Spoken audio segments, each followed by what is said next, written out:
Mwaka huu kulikuwa na nyakati nilivunjika, nyakati nilisimama kwa shida sana, nilipoomba kwa sauti inayotetemeka nikisema, Bwana, mkono wako uko wapi?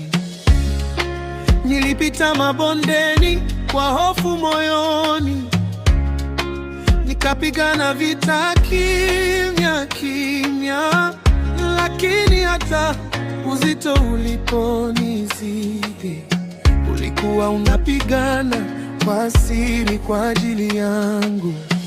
Sikuelewa wakati ule, lakini sasa ninaona wazi, ukweli huu haubadiliki. Mwaka ulinibeba katika dhoruba na machozi yote,